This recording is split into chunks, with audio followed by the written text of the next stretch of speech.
We are Rodia Valladares and Maria Flor, and I'm Mark Schendel, and we're going to try to represent Jeanne Gang tonight.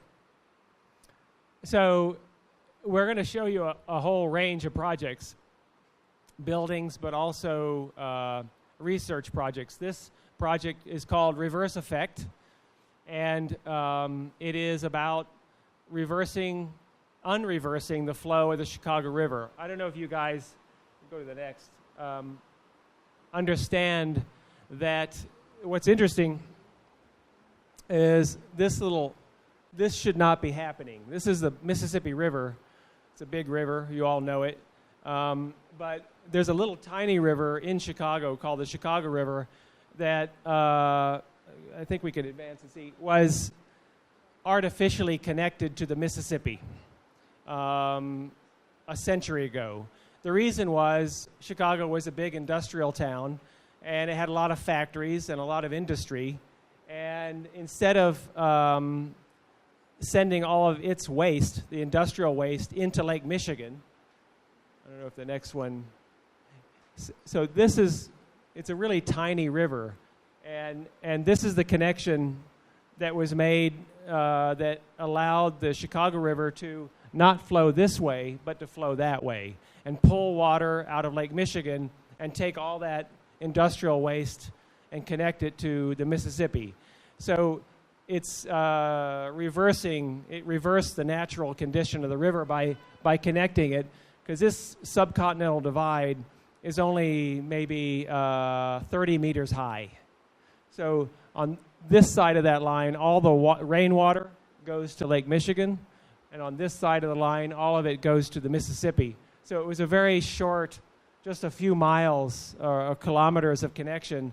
It didn't take much to connect.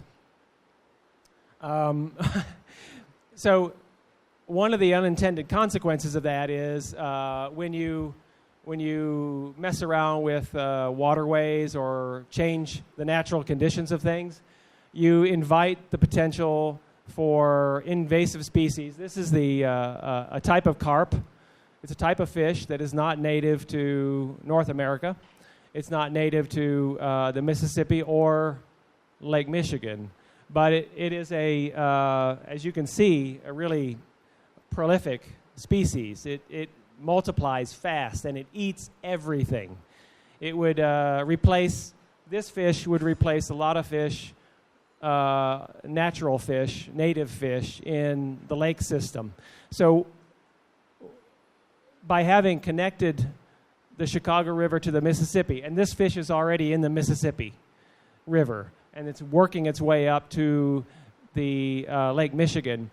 And that connection, that, 10-kilometer connection, artificial connection, is basically a highway for this fish to go to Lake Michigan if we don't think about how to stop it. And so, and it's a bizarre fish. The last picture before that, this fish is strange. It jumps out of the water when you run a boat through its waters. This is caused by a boat just passing by. And in the next photo, this lady is just reacting to one of these fish just about to jump on her. But so the reverse effect really is about thinking about a problem that was caused a century ago, 100 years ago, and thinking about how we can bring the circumstance back to the original, to the natural condition. And the problem is when a city or an engineer, the engineering of our lives, decides to do something, it's really hard. It probably was much easier to make that connection than to undo the connection, because we're dependent upon that flow. We're dependent for a century now. Shipping has been going from the Mississippi into Lake Michigan. So it takes not just one canal, but it takes 10 steps to undo the problem. It's really a difficult thing to do. One thing is Chicago, and I don't know how it is in Sao Paulo, but I suspect it's the same. Our rainwater and our toilets are connected in the same pipe. it all goes to the same one. And so what the problem is with regard to sewage is that every time it rains heavy in Chicago, it overflows the capacity of the water treatment system, and it all goes into the river. And since the river is connected to the Mississippi, it all goes to New Orleans. It all goes down to the Gulf of Mexico. And so basically we're sending all of our problems to the Gulf of Mexico. So it's not really an ethical situation at all, but technically it's very difficult. We have to think about, so right now you see the brown smudge going out into the lake. Effectively, in really heavy rains, the river can't handle it. It can't even send it to the Mississippi, and it goes out into Lake Michigan. And in Chicago, we drink the water from Lake Michigan. So it's a really bad thing to send all that pollution out there.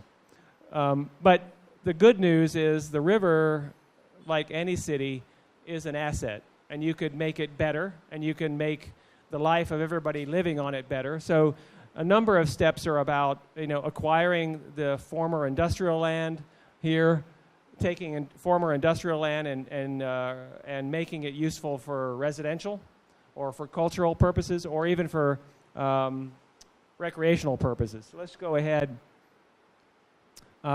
Ultimately, the idea is if we can make this break and let this river flow back to Lake Michigan, but to do so with clean water, not polluted water, and let the Mississippi be the Mississippi and stop that crazy fish right here. What we can do is go from this to maybe this. So the study, yes, it's about an invasive fish trying to get to Lake Michigan. Yes, it's about stormwater and sewage water polluting the Mississippi and also polluting Lake Michigan. But really, it's about this. It's about thinking about the river as a fertile new territory for making something quite amazing. A community that is effectively on a waterfront. It's like being on any waterfront, whether it's Rio, on the Atlantic, or any great city like Chicago on Lake Michigan. Water is an asset. We need it for life, but it's also really important as a psychological, cultural, and recreational asset. And thinking of the river, formerly polluted, formerly really dirty, as an asset is what the current administration in Chicago is trying to do with the river. And with that, Rodia is going to speak to a project that is doing that very thing. Hello. So as Mark started to introduce, one of the immediate consequences of the reverse effect study was that it helped the politicians change their focus from the lakefront, where all the efforts have been put for years, like building parks and doing nice buildings. It helped bring that focus from the lake to the river. So bringing activities and really helping people engage the river as a city asset became suddenly important for politicians, thanks to researches like the reverse effect one. So right at that time, we got the possibility of working on a building which is a boathouse by the river. Actually, two boathouses, as the previous plan was showing, one on the north side of the city and the other one on the south side of the city. The north one was the one that went first. The other one will go pretty soon, we hope. So this was our first intervention. Next one, please. And when we work on a project, we try to take a step back and try to understand many things that are going to be impacting that project. So in this case, it was a boathouse, like a facility for rowing. So the rowing activity was something that was really present in our research. Next one, please. And this goes back a lot of years. And this is one of the studies that was done by Muybridge in the study of the movement of the person developing several activities. You may know this series of pictures. There are horse moving and men jumping. And there's also a series on rowing. So with this series, it has started to help us understand what's the morphology of that movement, what's the nature of that movement. Next one. And it has a geometry as well. The movement of the row, when it goes from up to down, like the drive and the recovery, those are the terms that are used in English. As the person rows along the river, this is the kind of geometry that the projection of the row will deploy on top of the water. So formally, that kind of geometry suggested something to us. So there were not only graphic studies, but a lot of modeling trying to understand what that can take us to. Yeah, because the last image before the model, that's two-dimensional image, but the model is in fact the real movement, because the rower is doing this, and so it has a z-axis component to it, not just an x and a y-axis, and that was really interesting to everybody. So that is where you start to bring the volume, like the third dimension, into the diagram. And with that geometry, it helped us combine both things. It helped us bring the nature of the project close to the activity that is going to be deployed inside, and at the same time, it helped us hit one building that is not going to have artificial means to heat it up during the winter.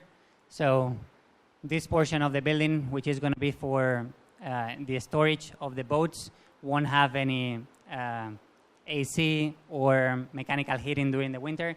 So what we decided was to go with a sawtooth structure that was mirrored, and instead of being facing towards the north, on the northern hemisphere, that will be not pointing towards the sun, it was rotated, and in this case it faces the sun. So it allowed us to make use of the sun during the summer, hit the slab, and then get some benefit out of the orientation of the building.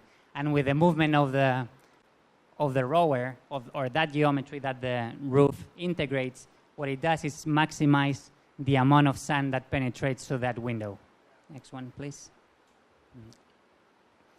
These are some of the examples of how model becomes part of the process of the design of the building really quick. So it's not only an end product just to show what we do, but also to help us understand what the potential of the form and the building could be. And here we're showing the building as it is today. It opened about a year ago, not even, about 7 months ago. And this is that portion of the building where the boats will be stored. Mm-hmm. Next one, please. Mm-hmm.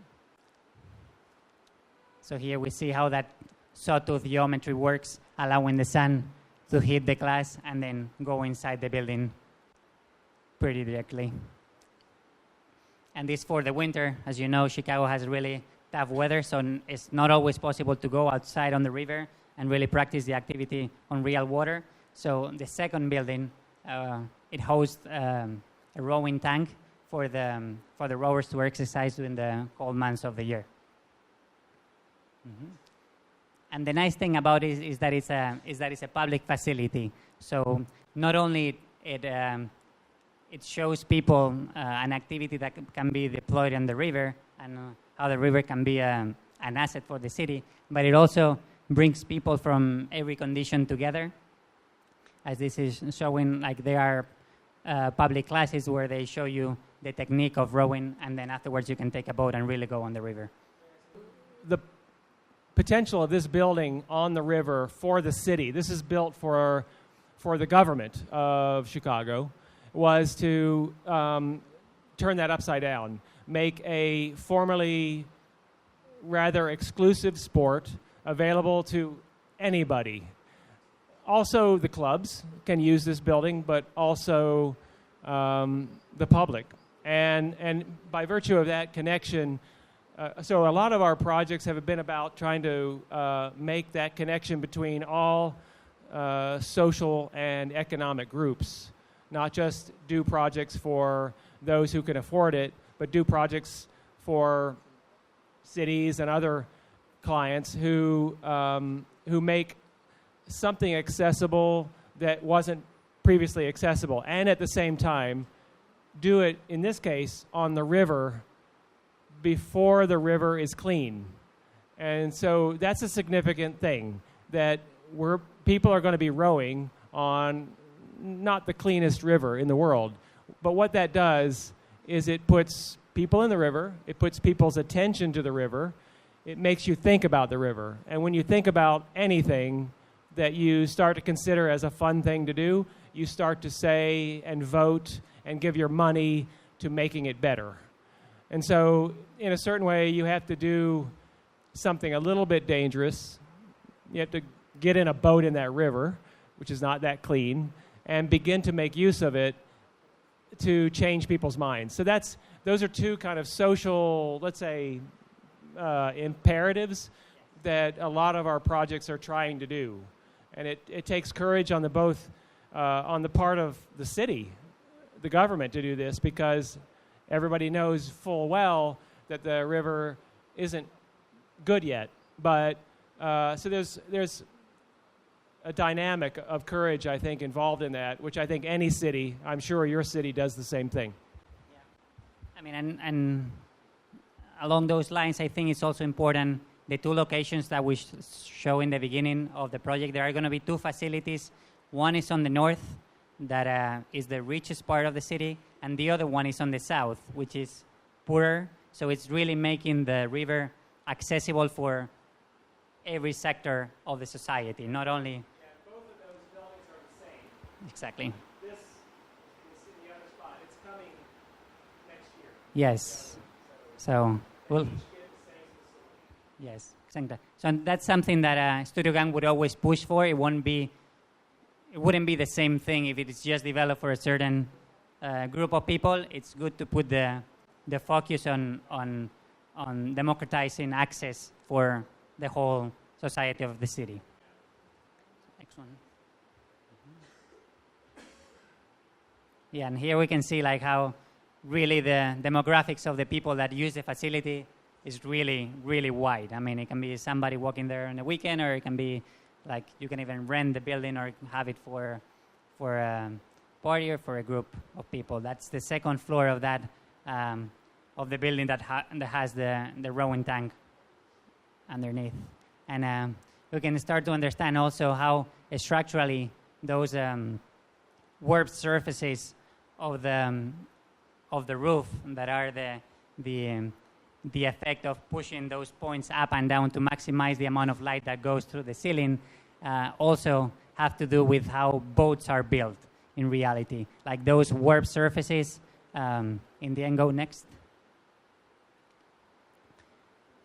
are essentially learning from how boats were built traditionally with all these ribs of wood that will follow the geometry, and then how it is clad afterwards with a continuous piece of wood that would homogenize that warped surface, essentially. So it's from construction to the building as it looks today.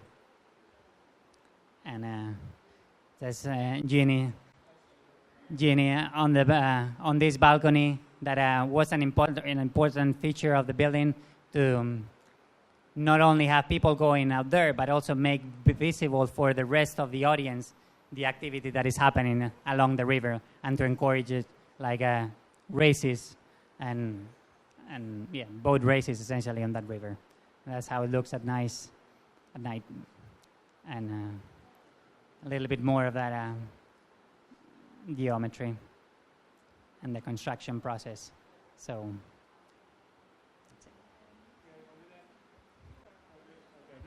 Okay, so we've had the Chicago River and a boathouse on the river, and here's water again. There's a lot of water in our projects. But this one is not the river. It's this is an artificial pond. It's a small lake, and built in the last century with a nice, beautiful cafe built on it in a park in the middle of Chicago. And the lake itself was maybe this deep, and it had a concrete edge to it. It's basically a bathtub. So it was nice to look at, maybe, but it had no life in it. And the zoo, Lincoln Park Zoo, next door, decided to, they began to think about this pond as a place that they could transform into an outdoor zoo exhibit with fish and wildlife and birds and animals. And so they saw this as an opportunity of transformation, let's say. And that's what it looks like today. And so it's a very beautiful, still artificial, but let's renaturalized condition for birds and fish. And it was a simple thing to do in a certain way. It's just helping nature a little bit. And what we did was, I think the next one has, the top, there's layers of infrastructure, let's say, in the transformation. The top diagram is the walkway, so the public and people can get close to the water and over the water and so forth. And the middle is beginning to speak about how we would terrace the ground, the land, into the water so that particular kinds of aquatic plants could grow in the pond. Third diagram shows that we made it way deep as this room. So instead of that deep, really deep. What that does is it allows in the summertime, the water doesn't get hot, and in the wintertime, there's always some stable water very deep in the pond where fish can survive the winter. So it makes it good for life, effectively. And here we're showing that what we discovered when we were doing this project, that the city was putting drinking water into the pond all the time. That's how it got its water. So it's like taking this bottle and just pouring it into the pond all the time, constantly.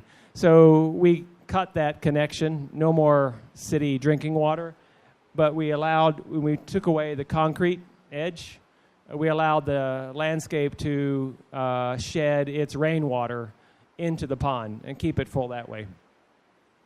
So, and then another component, go back to the slide of the image of the park, the new image. That one. Oh, it's not in there. So, okay, this, just to say, these are the water grasses coming out of the pond. This is the deeper pond. That's the walkway. So you can see it's a radical transformation, for both us and also nature. Go on forward again. So, in order to think about, okay, we're improving a piece of waterscape, a landscape with water in it, but we wanted to, and the zoo wanted to make it useful for other activities. And in education, what do you need to take a group of school kids to an outdoor place? You need a toilet, you need storage, and you need a little bit of shelter to keep them out of the rain if it happens that it's raining the day that you bring them there. So this was an exercise in designing a small pavilion that's next to that pond. And our Jeannie's impulse and the team's impulse was to look at nature. Why not? Because we were making an environment good for turtles, good for fish, good for birds. And she had noticed there was an interest in the team in the structure of a turtle shell as a precedent.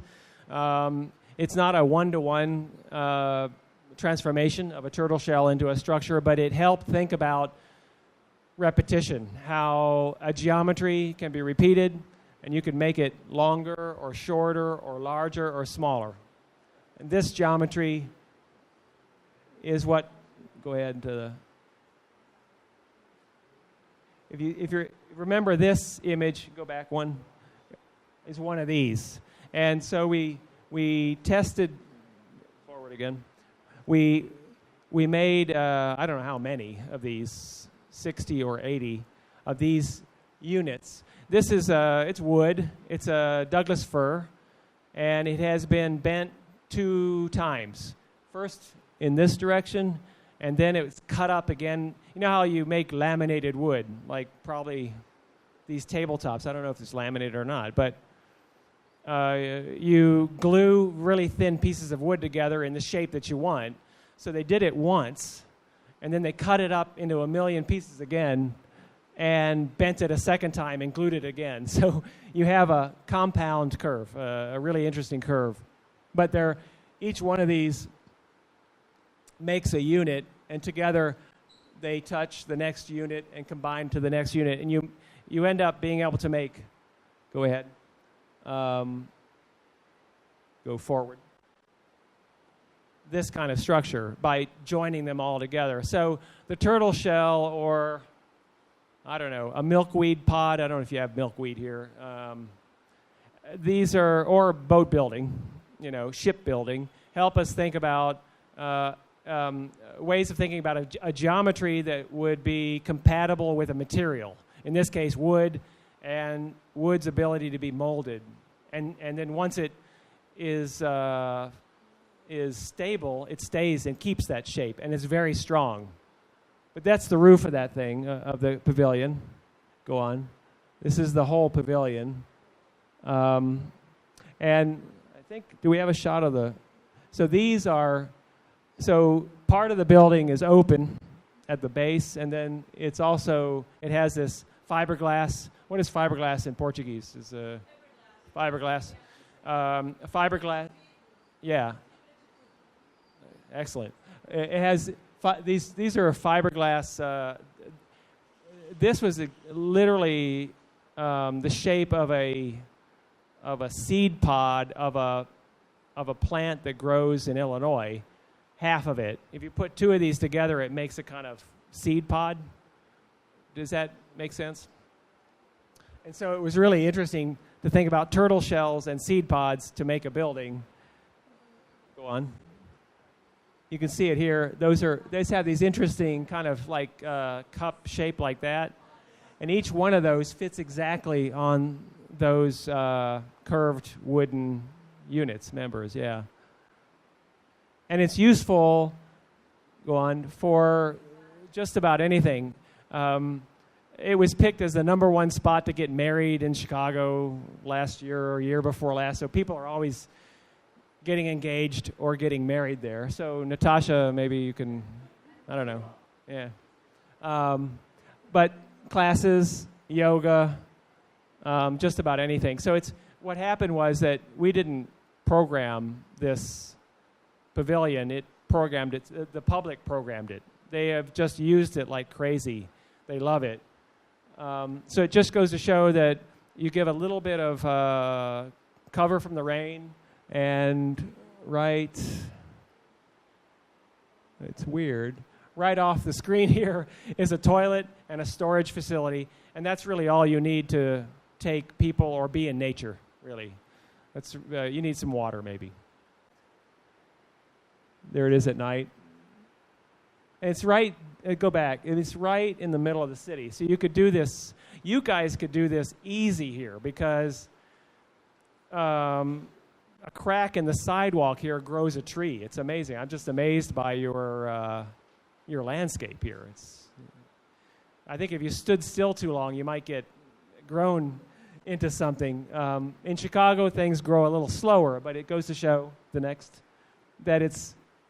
I think this is 4 years, 5 years maybe. It really becomes a landscape, and everybody, it's quite beautiful.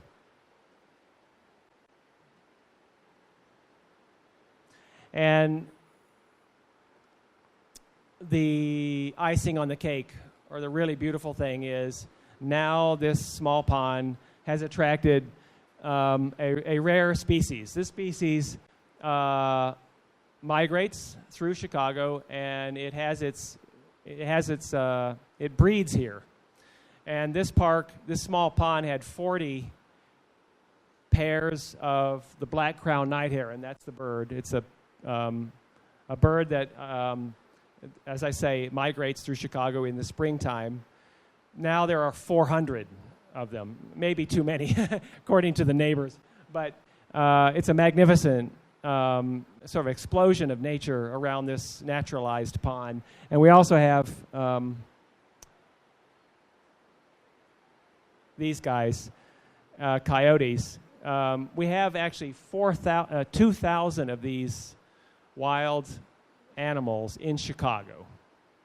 And it's interesting, and 400 of these. So what's interesting, another component of what we love in the work is the intersection of nature and the city. This project shows that with a very small piece of land and a little bit of effort, you can begin to let coyotes and herons and people share the same space in the middle of a city. And that's a very powerful lesson, I think, to learn.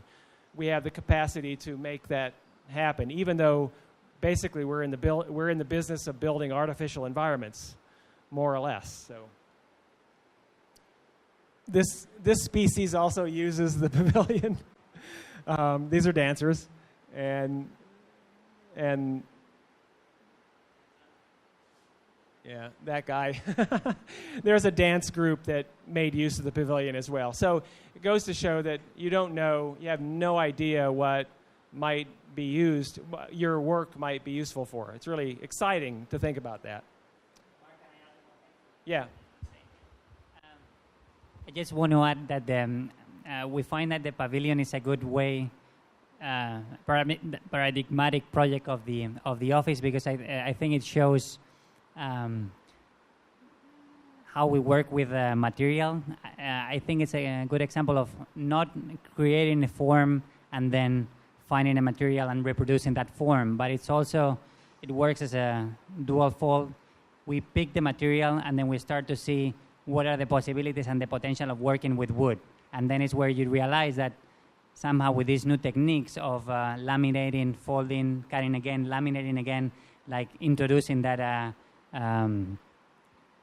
like bending it in 2 dimensions becomes a possibility. So starting with the material allows us to get to the geometry, not necessarily all the way around creating the form and then just slapping wood and creating that project. So, but it was like coming from 2 ends. I don't know what's next. So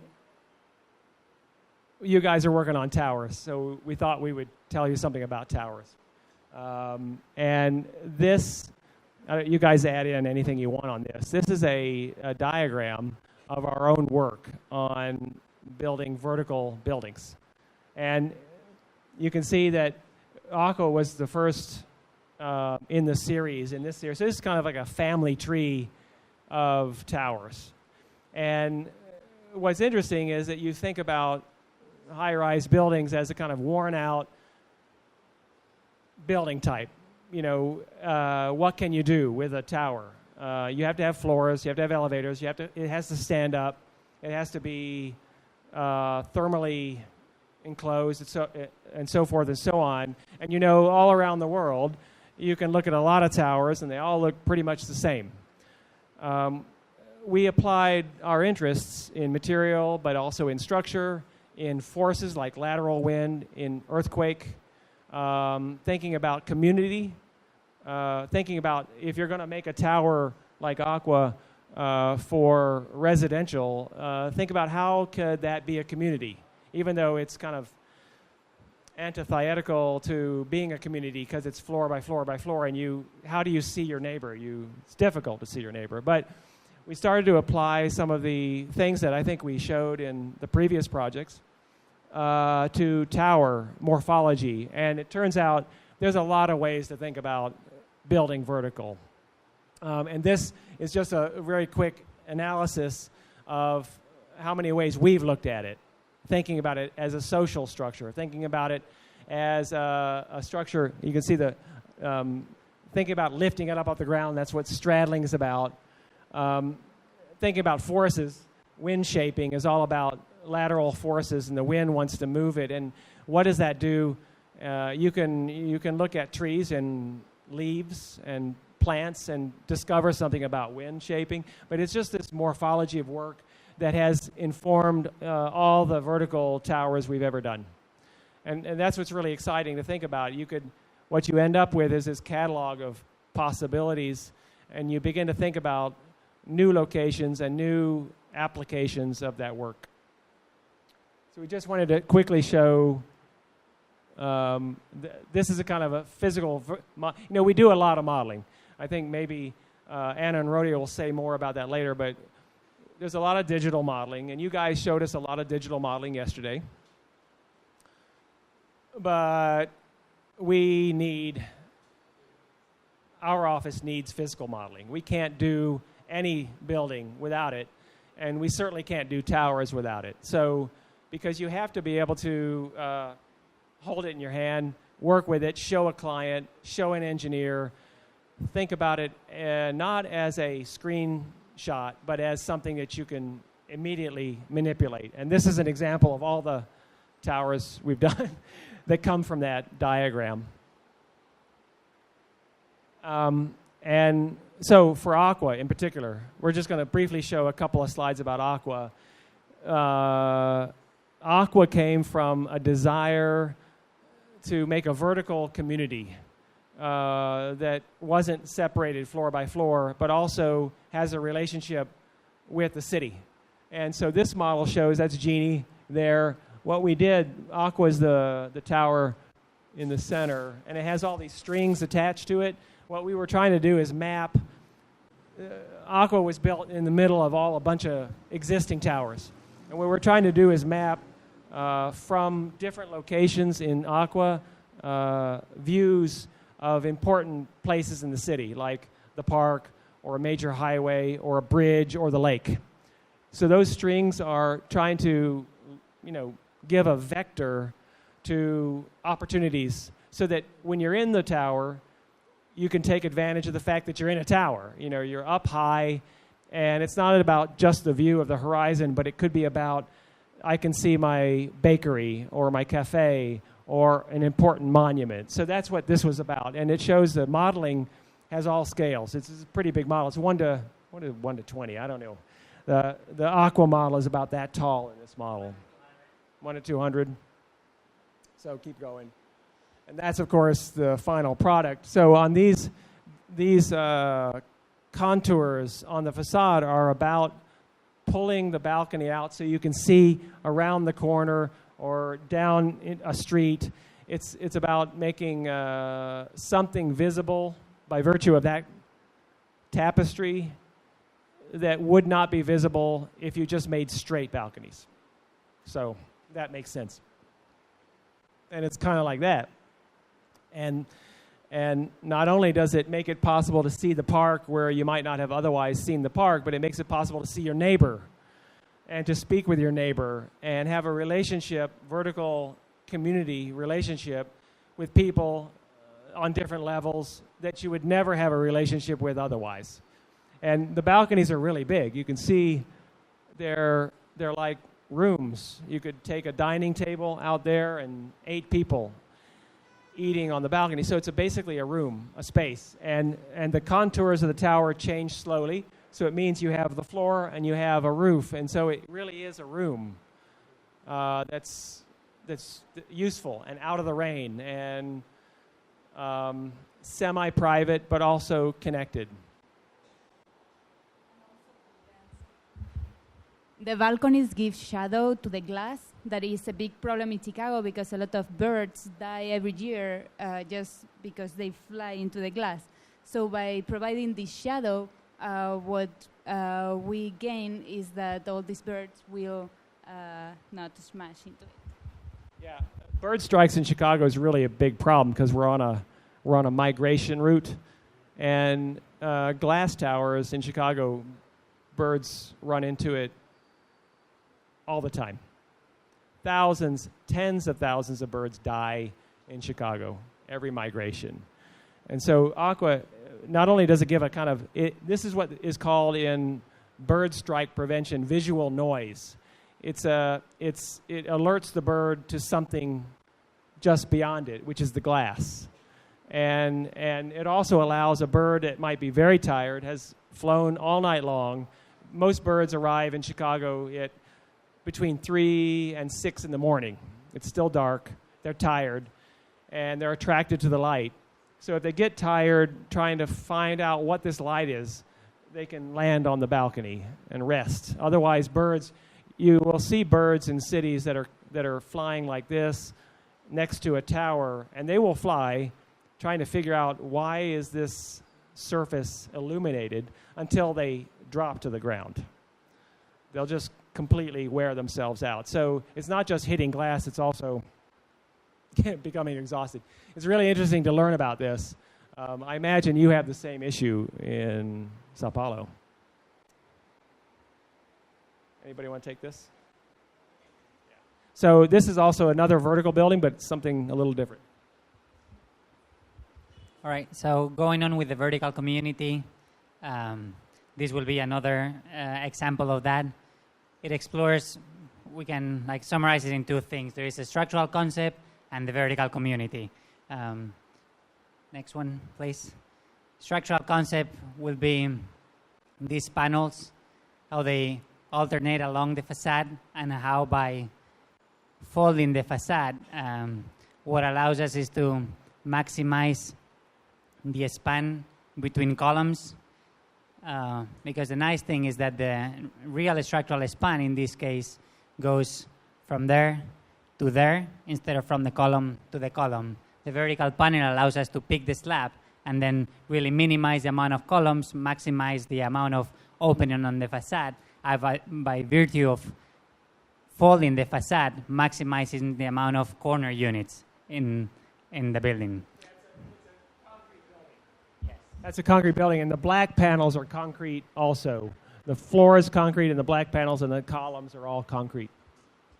So the north facade, where you don't necessarily need a balcony, because it's the one where you won't get sun, essentially will give you, it's an open corner for the living room. And then going on with the same structural concept on the south facade, which is the sunny facade in Chicago, the same structural concept is deployed outside the facade of the building.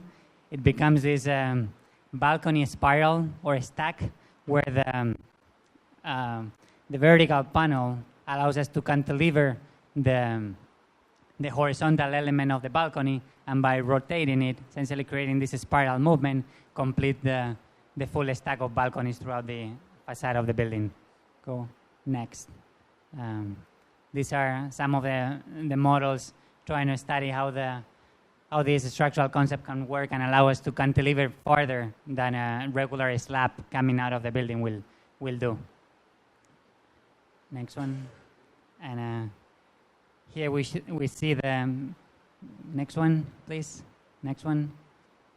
How the system works, and by folding the facade, every single balcony in the 4 positions of the balcony become accessible from the facade, so you can have a door and access your balcony, even in these diving boards that are only touching the facade on the narrow side.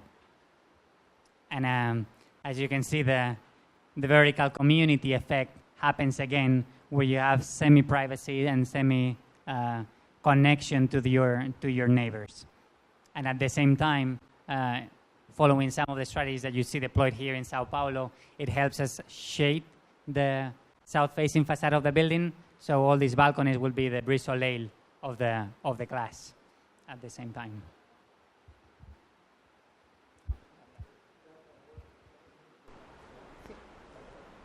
Hola? ¿Se oye? Do you hear me? So continuing with the social agenda of the office, this project is the Kalamazoo College, or the Arco Center for Social Justice in Michigan. This is the site right here, which is like in a liminal zone between 2 distinct urban fabrics. So basically, this is the university, and this is the city and community. In this project, in every project, we start with a thorough research, and in this case, it was how people have gathered together in the past, in different situations and through different cultures. Like the protests that were on Paulista Avenue today, I think, yes? Paulista Avenue, that was an act of social justice. Somebody, they got a problem, and they want to tell you about it, and they want to change it. That's an act of social justice. What this center is going to do is study how that's done in the world, study the issues. Why do we have inequality? Why do we have social injustice? And also then to think about, okay, how do we educate ourselves and others how to go about protesting in ways that are that make change happen, not fight about it, but make it happen so that there is all sides of every issue is heard, and you get a change. You make change. So this building effectively is a kind of place where people who are interested in that will come and learn about social justice in the past and how to do it now and in the future. So, and I don't know, I mean, we don't think there's another like it in the world, but maybe in Sao Paulo you have something like this. I know that all cultures have institutions that engage in social justice, but this building is dedicated to that idea. In this case, for example, the upper part one, it has a very low ceiling, so nobody can stand up, which gives equality to everyone sitting around the space. Nobody can get angry and get up and try to threaten the other people. So in that case, everyone is in the same situation. We also discovered that many of these places gather around fire or around water, which was very inspiring to us, and we tried to include it in our building also. In this case, we translated also the social justice into geometry, so we tried to make a building that is not hierarchical. In this case, it's a trifoil that is linking the different urban fabrics that are present at this site. In this case, it would be the university campus, the small scale of the neighborhood housing, just individual families, and then there is also natural growth of trees. Also, we thought that food is a fundamental element where people gather around, so we have also a kitchen where people can cook. In the office, we always communicate through drawings. This is Jeanne's sketch from the very early into the project, where you can see that she's trying to think about the landscaping connection inside the space. So we don't separate always interior and exterior, but it's a continuous space. This is the plan. It's very recent. And as you can see, there is an open space that defines this trifoil. And in the crossroads of this building, there is the social gathering space with the fire and the chimney. And in the sides, on that poche is where we place the functions that need a closed space, like meeting rooms or offices or bathrooms, etc. This is a model done by Natasha, the artist. We always, as Rodia and Mark pointed before, we always think through models. It's very easy to communicate with other people that work in the same project, but also for us to design. So the next thing is the material that we use for this building, and is white cedar that is present all over Michigan, where the project is located. Is this tree that is a very high quality wood for building barns.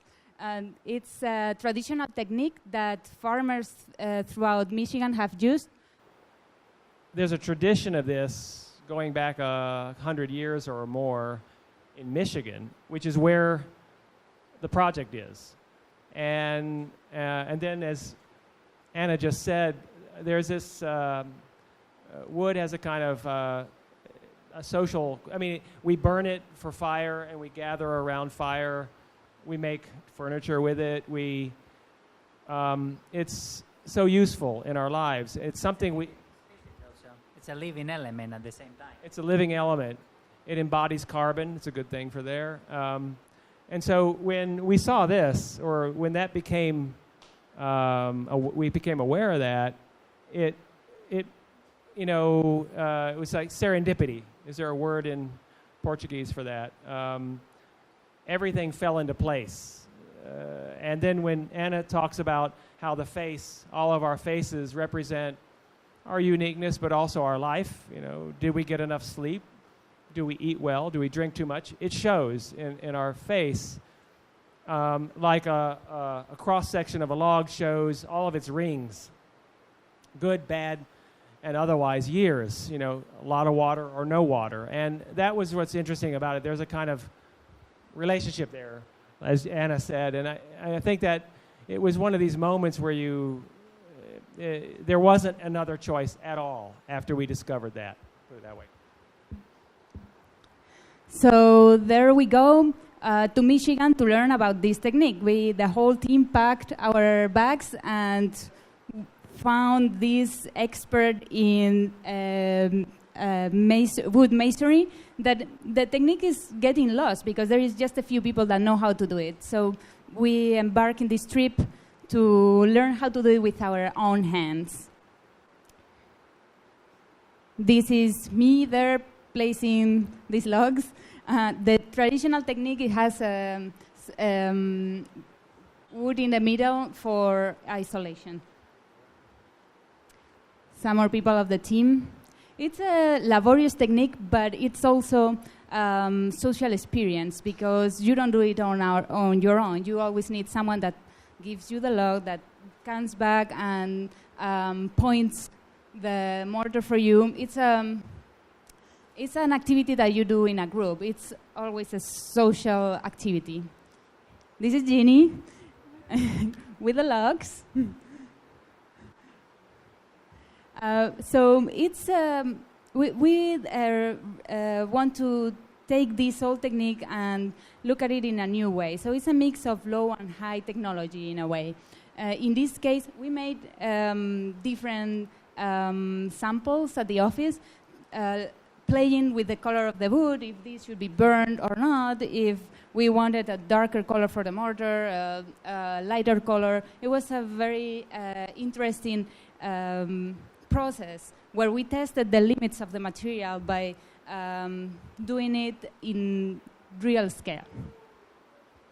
This is a model, so we always go back and forth from the computer to the model to the real materials, where we are trying to use the what is masonry, to use it as a fabric, to be able to bend it and slice it and use it in a different way, to really explore the limits of this technology or of this construction way.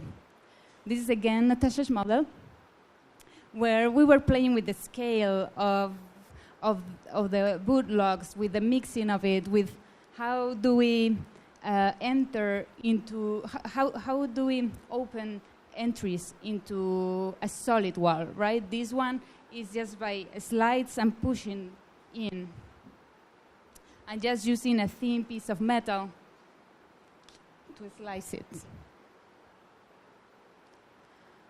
In every project, we looked at the environment and how does this piece integrate into its own environment, right? So in this case, we want to collect the rainwater in the side and also in the green roof.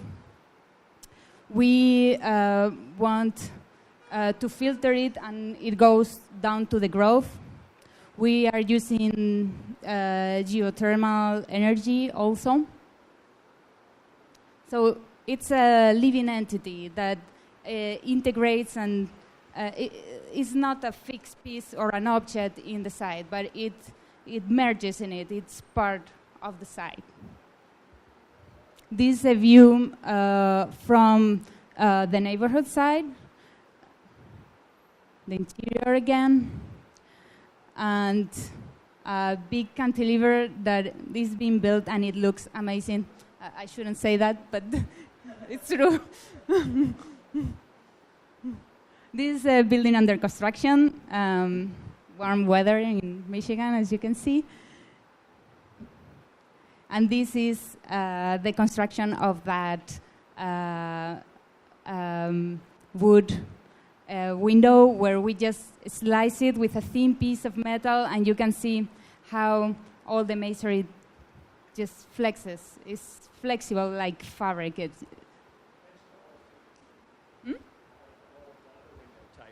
Oh, well, in this image are two types of window. One is the fabric window, and the other is you just take a log out and you put a piece of glass in it. So there's only two ways to make a window in this building, it turns out. This is a close look at the facade. And it's going to be interesting, the weathering process of this building, because over time, the different orientations of the building is going to make the wood look different. Like in the north part, it's going to be black, and on the east and west, it's going to look more reddish on one side, more yellow on the other. So are you guys still with us? Is it too long yet? We're not going to go 3 hours, I promise that. But so we've got, there are buildings. Almost everything we're doing has some sort of relationship with something else, social, cultural, natural condition. This work, we'll go very quickly through it, is we're working with the National Aquarium in Baltimore and Washington to try to reimagine what is an aquarium. So aquarium has fish in it, right, and tanks. It is a kind of a entertainment facility, or that's been its history. What we're trying to look at now is what can the aquarium become, because it's somehow not good enough when the ocean and the natural environment is under stress, simply to take the idealized perfect condition of a coral reef or any kind of aquatic environment and portray it and show it in a room in an institution that pretends like there isn't any problem at all. One of the big problems and controversies that you may know about, and I don't know if Brazil has aquariums that have dolphins, but in Europe and North America, the subject matter of having dolphins in an aquarium, like having elephants and great apes, and to some level, tigers and cats, big cats, in zoos and aquariums is very controversial. Do you have that here at all? Anybody? Is it a controversy here, as it is?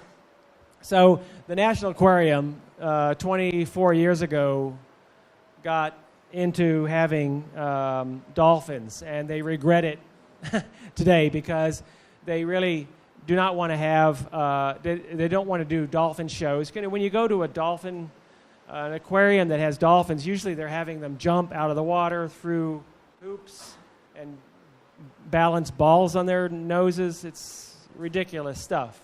So one problem we're trying to solve is what to do with the dolphins.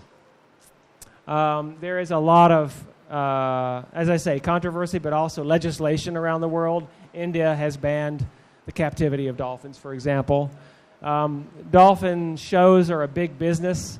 This is SeaWorld, and owned by Merlin. I mean, this is a corporate structure diagram, basically. And at the end of the line are dolphins who are making money for corporations who want to make money on these captive animals. We studied the 8 dolphins that the National Aquarium has. So, like I said, in 1990, the National Aquarium got into the business of having dolphins and having shows. They're not doing shows any longer, but they have 8 dolphins. And the one interesting thing I want to tell you about this diagram, it's just a family tree of dolphins. The oldest at the top and the newest, the youngest at the bottom, is that you see that as you go down the line from generation to generation, more of the dolphins are dying very soon after birth. And the assumption, one theory of that is that the dolphins in captivity aren't being taught by their friends in the wild, others who have given birth to dolphins in the wild, how to give birth to a dolphin.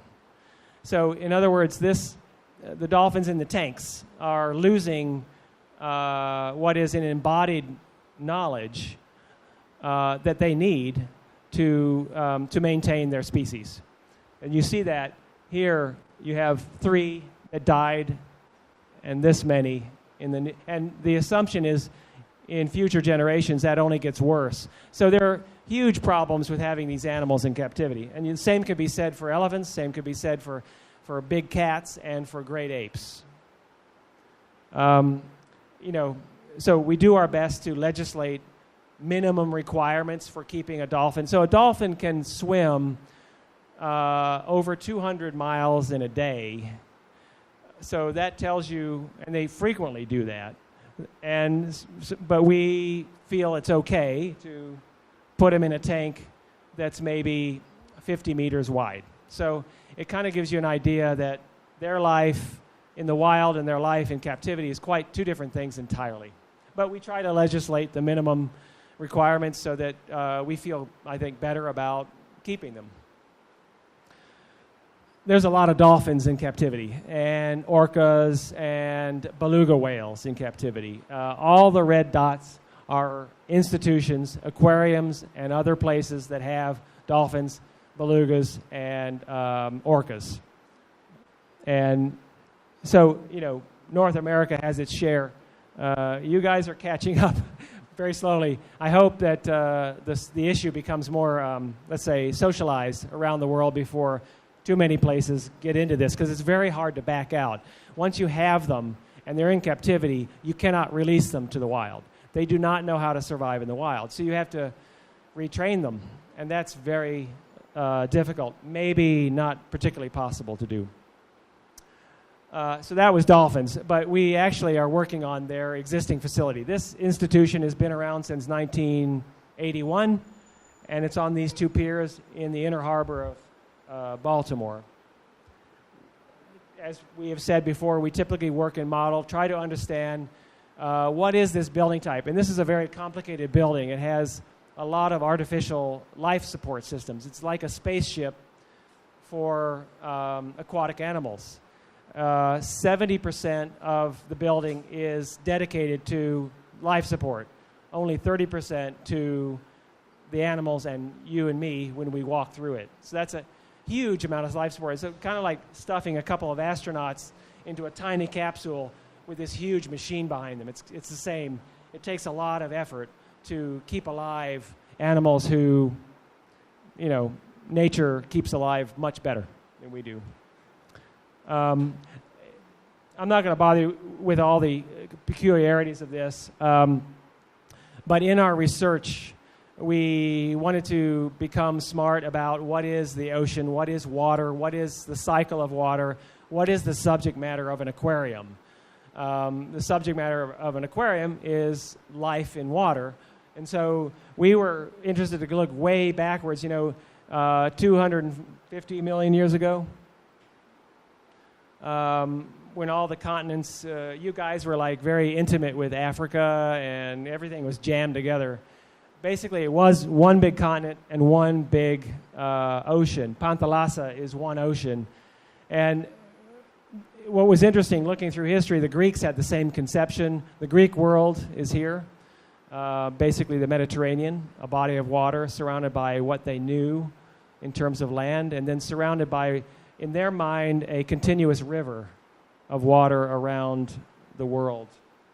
But it is basically one big ocean. 70% of the world is covered with water. So, and frankly, it is like that begins to show you how much that is. If you go to Google and you pick Tahiti and back out of it, that's what you see.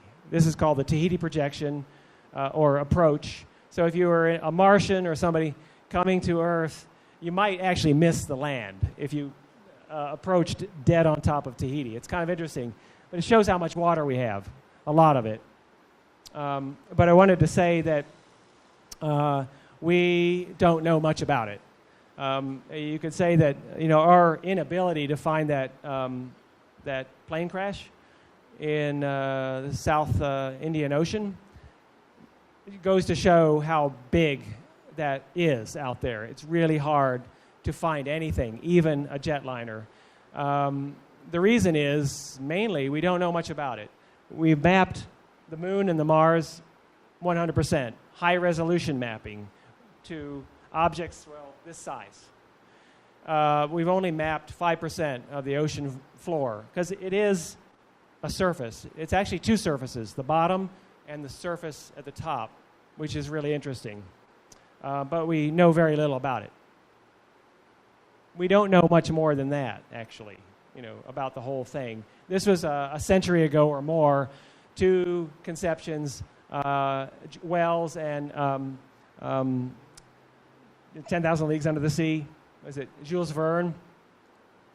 Artist ideas about what those environments might be like, and they were remarkably the same in the mind of a 19th century artist. But we know a lot more about space. We know there aren't any Martians coming from Mars anyway, but we don't know much more than that about the ocean. Honestly, it's very hard for us to understand and see it. We only know a very little bit. And so, would you guys like to talk about that? Yeah. So that's it. We're going to finish telling you a little bit about the office. So this is who we are. Basically, we are a collective of architects, designers, and thinkers from all over the world, and that brings the richness and culture that we like to foster in the office. This is where we work. Basically, we like to explore other cultures and try to work all over the world. This is our city, our hometown, and we... Yes. We like to think that the place where we work defines how we think about the urban condition also. This is our studio, there, the wrong arrow. This is how we meet. We always have walls full of papers of reference that always brings more ideas to the project at the table. We like to gather around a round table and just discuss and have models and drawings and have this messy process of creativity. We think that fluency is very important. We like to understand the language of others, like birds, for example. Every time we approach a project, we like to know as much as we can about that topic. We think it's very important to have all the opinions of the future users and stakeholders of a project, all of its constituents. So in this case, for example, this was for the Chicago River project, where you can see from a rower to a researcher to people that will use the river eventually. We like to test multiple solutions. There is always options at the table. We think that the more options we explore, the richer the solution will be. Do you want to talk about drift? This is Jeannie's word. I mean, so it is not always a smooth process, and you do have to invite, if you're going to be really successful with penetrating deeply into a subject and making something for someone that will last a long time. You don't just want to do something for the day it opens. You want to do it, like Lena did for you with MASP and Cesc Pompey, something that is just as vital and beautiful today as it was 40 years ago.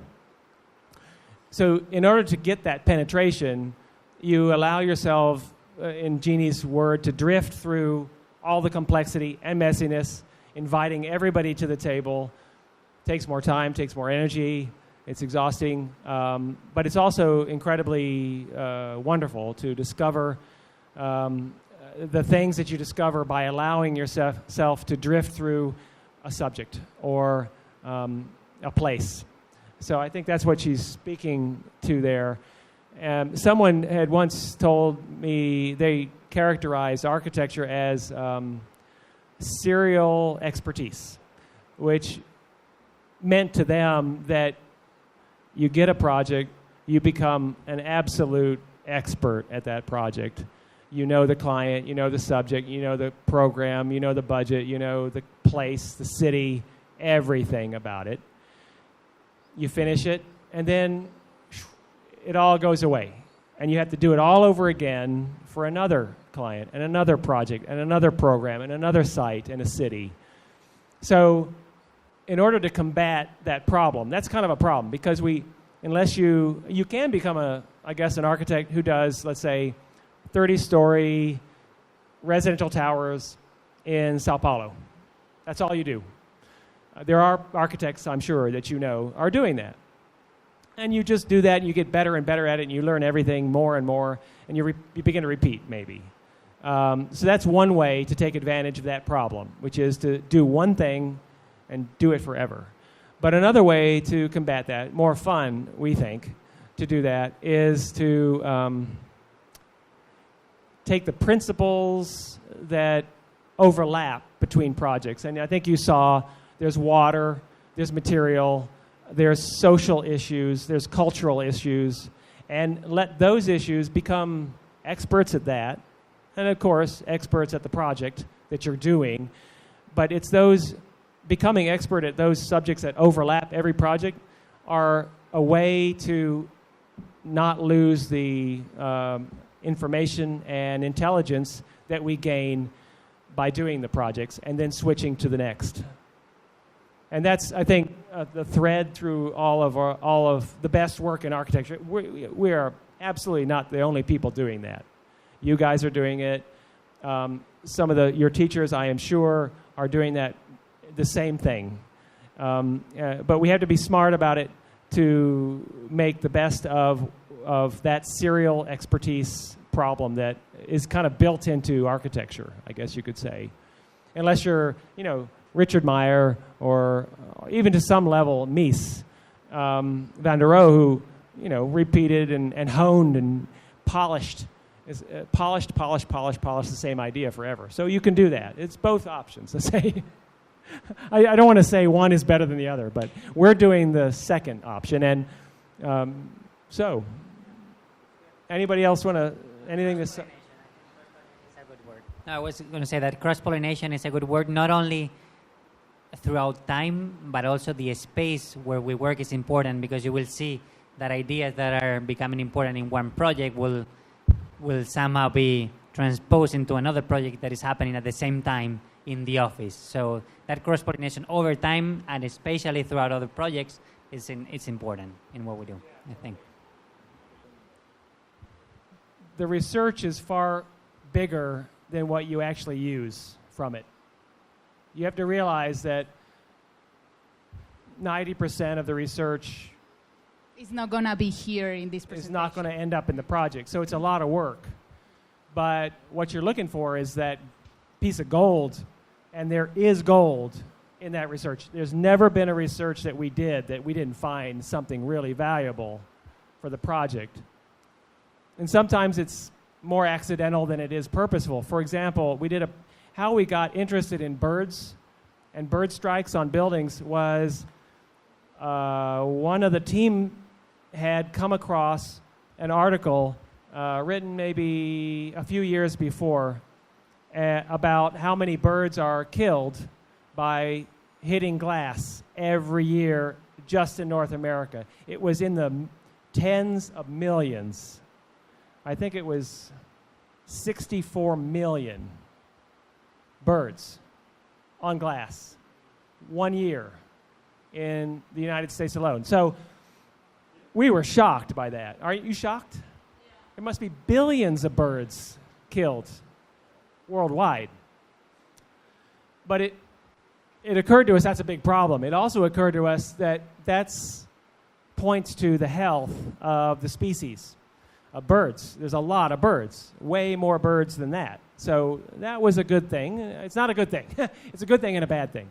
But that accidental discovery of that article launched a long study and research that has ended up being deployed in a tower, in a low building, in everything we do. It's one of these threads that we do every time now.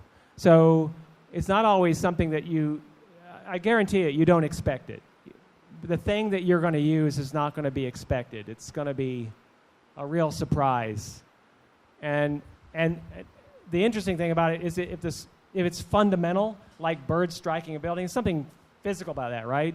You know, it's glass, it's a bird, it's a problem, it's light. That's really fundamental, basically. It's light, glass, birds. That's so simple that if you can't make that stick in your project to the end, then what can you do, actually, as an architect? So sometimes it's looking for the very fundamental stuff, the really simple stuff. And that's how I think, in some ways, the work maintains the idea all the way to the end.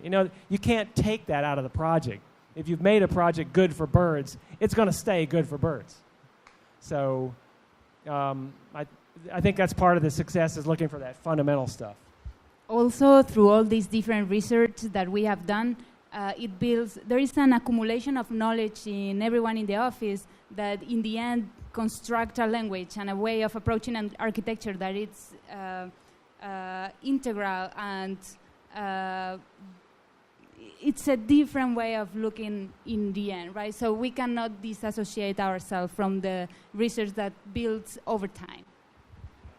One, you're an architect and you know a lot about all this. Two, because you researched it, you know them better than they know their own world. You end up knowing them better. And you show them something they never thought about before, and then you've got them hooked. That's how. And usually, there's arguments, but usually it's, they see that you're serious and you are smart and you're doing it, and they get out of your way and let you do it. And the arguments later, they become about how much it costs, effectively. And where's the parking, shit like that, stupid shit like that. And if that's your only arguments, that's great. But it's obviously more difficult the first time that you do it than the second and the third time, because you're building on it. So the first time you do it and it works, then the second time you have an example to show them, and then it becomes clear like water for them that how important the research was to really come to that architecture or to get to that architecture. So then it builds over time, and then people will come looking specifically for that. And sometimes they come because they have a failure with a different architect, and then they need that kind of process to really get to the end with something that they feel that they like and it works for them.